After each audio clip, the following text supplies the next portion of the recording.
So the program I'm about to describe, I formulated for you based on the neuroscience literature and the psychology literature of learning and this concept of task bracketing. It involves dividing the 24-hour days into what I call 3 phases. The first is phase 1, which is 0 to 8 hours after waking up, approximately. Okay, you can put a plus or minus 30 minutes on this for yourself. The second phase is the 9 to 14, maybe 15 hours after you wake up. And the third phase is 16 to 24 hours after waking up. So we've taken the 24-hour cycle, we've carved it up into 3 phases, phase 1, phase 2, and phase 3. Now, everything I'm describing, or at least the way I'm going to describe it, is based on what I would call a typical schedule, diurnal schedule. You've heard of nocturnal? Well, we are diurnal. Most of us are asleep at night and awake during the day. I do realize that a number of people have shift work, or they have newborns, or other reasons why they have to be up in the middle of the night and sleeping during the day. If that's the case, please listen to the episode that we did on jet lag and shift work, because it has a lot of tools specifically for that population. But most people go to sleep somewhere around 10 p.m., plus or minus 2 hours, and wake up sometime around 7 a.m., plus or minus 2 hours. So today I'm going to use the to bed at 10 p.m. and the wake up time of 7 a.m. as the framework for this, but you could adopt it easily to your particular schedule. Phase 1, which again is 0 to 8 hours after waking, has a particular neurochemical signature. Regardless of what you do, the neuromodulators norepinephrine, as well as epinephrine, so that's noradrenaline and adrenaline, as well as the neuromodulator dopamine, tend to be elevated during that first 0 to 8 hours after waking. There are a number of reasons for this related to the fact that also cortisol is higher in our brain and bloodstream. It's a healthy level of cortisol upon waking. Body temperature is increased, etc. And there are several things that perhaps we should all be doing. I've talked about many of these on the podcast before, that in addition to those chemicals, further support an alert and focused state. And I'll just list those off. I've done many podcasts on each of these. If you'd like to access those podcasts, you can find them in the menu of podcasts on YouTube, Apple, Spotify, etc. They involve, for instance, viewing sunlight or bright artificial light if you can't access sunlight within the first 30 minutes of waking, physical exercise of some kind in this first phase of the day, 0 to 8 hours of the day, ideally pretty early in that phase. But, if it has to be at the 7 to 8 hour transition point, that's fine too. Cold exposure in the form of cold showers or ice baths or outside with minimal clothing, appropriate yet minimal clothing.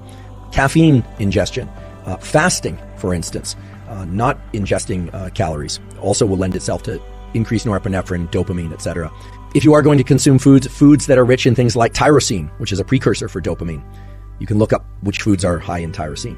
And for those of you that are interested in supplementation and like to use those routes, things like alpha GPC or phenylethylamine or L-tyrosine, if that's in keeping with what you're able to do. Of course, consult your doctor if you're going to rely on supplementation.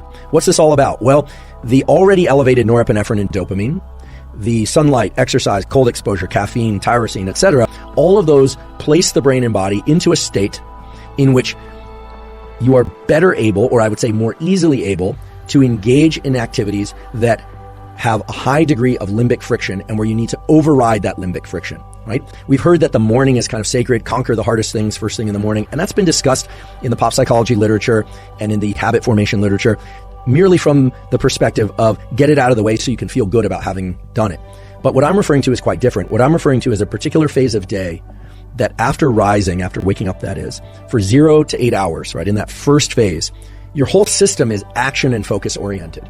And we know that when you are action and focus oriented, and because of the neurochemicals that are naturally released into your brain and body, that you will be more likely to overcome any limbic friction that stands in the way of performing particular habits. So as you list out or think about the various habits that you'd like to adopt in your life, take the habits for which you know there's the highest degree of limbic friction. They are the hardest for you to engage in. They require the most activation energy, and put those in this 0 to 8 hours after waking. This will greatly facilitate your performance of those new habits. I'm certain of that. And in addition to that, by doing them in this particular phase of the day, not necessarily at the same time. I mean, if you want to be very habitual and you want to do, the exercise or the sunlight viewing always at the same time, or you want to do, you want to drink your caffeine always at the exact same time, that's fine. But by placing them in this broader window of 0 to 8 hours after waking, what you're doing is you're creating task bracketing. You're making it such that your nervous system will predict when you are going to lean in against limbic friction in order to perform particular types of habits. And this is very different than saying, I'm always going to run, or I'm always going to study from 10 to 12 a.m. every morning. That's great, and if you can do that, terrific. But the literature indicates that people who do that, who are very rigid about when they do things, tend, because of context dependence, to not necessarily stick to those habits over time. Some people do, but many, many people don't. So think about the hardest habits to form and the habits that you most want to form that are hardest for you to adopt and to maintain. And I highly suggest placing those somewhere within this phase 1 of 0 to 8 hours after waking. Now, of course, some of the things I listed out, sunlight, viewing, exercise, cold exposure, caffeine, fasting, those might be the actual habits themselves. But here I realize, or I want to acknowledge that many people, including myself, are doing some or all of these things already. And many people, including myself, are trying to adopt new habits that don't fall into the category of just trying to set your overall state. Again, norepinephrine, dopamine, and all these neural systems will be greatly elevated in this 0 to 8 hours after waking. However, the other things I mentioned, sunlight exposure, exercise, cold exposure, caffeine, fasting, if that's for you, or if you're eating during that phase, eating things that contain some or elevated levels of tyrosine, maybe supplementing alpha-GPC or L-tyrosine, etc. All of those things further facilitate the neurochemistry and therefore the state of mind that's going to be ideal for leaning into limbic friction and overriding that limbic friction so that you can regularly perform that habit. What we're really talking about here is leveraging neural systems in order to help you make it more likely that you're going to be able to engage and maintain a particular habit. So what I'm referring to as phase 1 of each day is useful for acquiring certain habits, but there are other phases of the day, and those turn out to be useful for acquiring other types of habits. Phase 2, as I mentioned, is about, again, these aren't specifics, but about 9 to 14 or 15 hours after waking.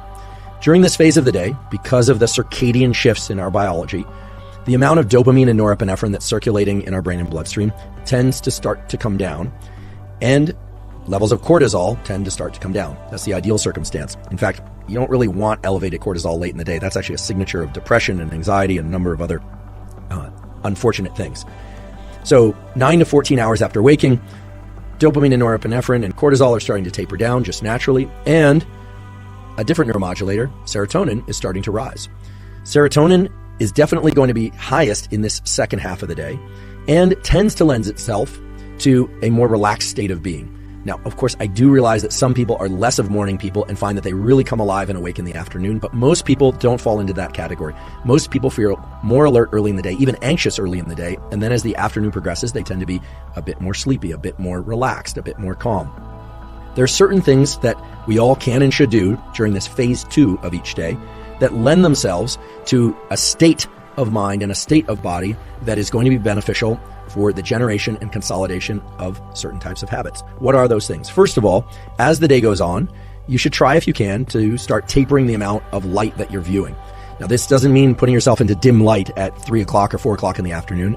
That's certainly not the case. Simply that you want to start tapering off the amount of really bright light that you're getting, unless it's sunlight. Talked about this before on the podcast, but if you haven't heard, viewing the sun as it's at what we call low solar angles, so as it's headed toward the horizon, you don't necessarily have to watch the sunset, although that can be nice, but getting some sunlight in your eyes in the second half of the day can also be beneficial for a number of brain systems and psychological systems. So you can get some sunlight in your eyes, you can certainly have artificial lights on, but you want to start dimming those lights and bringing them actually physically lower in the room, because the neurons in your eye that view the upper visual field, they actually trigger this alertness mechanism in the brain and body. And in the second half of the day, even if you're humming around and doing work at 3 and 4 or 5 or even 7 p.m., you are probably headed towards sleep a few hours later. So things like limiting the total amount of light if you can. Things like NSDR, non-sleep deep rest, another thing that I've talked about on this podcast. If you haven't heard about this before, non-sleep deep rest is an umbrella term for things like meditation, for yoga nidra, a very powerful science-supported tool for teaching you how to relax. Things like self-hypnosis, which might sound a little kooky to some of you, but actually is a clinically based tool for which there's a lot of scientific literature. If you're interested in that, there's a great free resource called Reveri, REVERI.com. There's a app for both Apple and Android. This is an app that was developed by colleagues of mine and researchers at Stanford School of Medicine. You can do these short 15-minute self-hypnosis scripts, as they're called, that can teach you how to relax yourself. There's even ones for focus, for sleep, for chronic pain.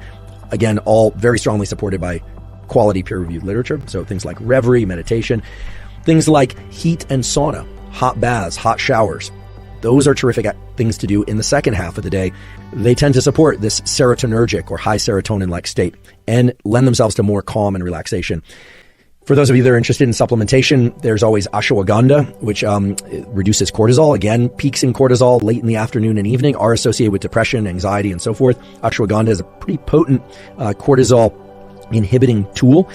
I personally don't use it very often, and I caution people about using it for longer than 2-week periods of time without taking some breaks. You can look up more about ashwagandha on examine.com. There's a lot of terrific literature with links to studies there. But basically, this phase 2 of the day is one in which you're alert, you are present, you are working, you are engaging socially, you're cooking dinner, probably paying attention to a number of things, but you should really be trying to taper off your stress level. So how do you leverage phase 2 of the day for habit formation? Well, given what we know about the neurochemistry of learning and memory, given what we know about task formation and its reliance on certain forms of neuroplasticity, this second half of the day is a terrific time to take on habits and things that you're already doing that require very little override of limbic friction. So these might be things that you could categorize in common terms as kind of mellower activities. It might be journaling. It might be that you already are performing music, or I should say practicing music regularly, but that there's a particular type of music that is hard for you, or that you're working on a particular piece of music, or you're trying to learn a language, something that's a little bit challenging, but doesn't require a ton of energy in order to override that limbic friction. The second half of the day is a much better time to do that. Less resistance, as we might say. But of course, resistance has a neural substrate. And the reason for doing those things in the second part of the day, the so-called phase 2, as I've called it, part of the day, is because your ability to override resistance is really diminished in this second phase of the day. Some of you might say, well, wait, I like to exercise in the second half of the day. That's actually when I have the most energy. That's when I feel warmer. I'm not a morning exerciser. That's absolutely fine. But what I'm referring to is the acquisition of new behaviors and placing those consistently at the second half of the day in order to engage this task bracketing mechanisms that I talked about before. One of the hallmark features of those basal ganglia circuits for go and no-go is that they are associated with certain neurochemicals, dopamine and serotonin, acetylcholine, and other neurochemicals. And by placing particular habits at particular phases of the day, those neurochemical states start to be associated with the leaning in and the process of beginning and, as I mentioned, ending those particular habits. And in doing so, they shift the whole nervous system toward being able to predict that certain things are going to happen at particular times of day, that you're going to be leaning very hard against limbic friction early in the day in phase 1, and that you're going to be doing things that require less conscious override of limbic friction in phase 2. And in doing so, set up this task bracketing system so that the individual habits that you're learning or that you're trying to learn have a much greater probability of being executed and consolidated, meaning that pretty soon they will just naturally become reflexive. And as with phase 1, many of the things that I mentioned that support this, what I'm calling a serotonergic state or a more relaxed state in phase 2, things like seeing sunlight in the afternoon, but not a lot of bright light from artificial sources, things like NSDR, things like heat and sauna, hot baths, etc., ashwagandha.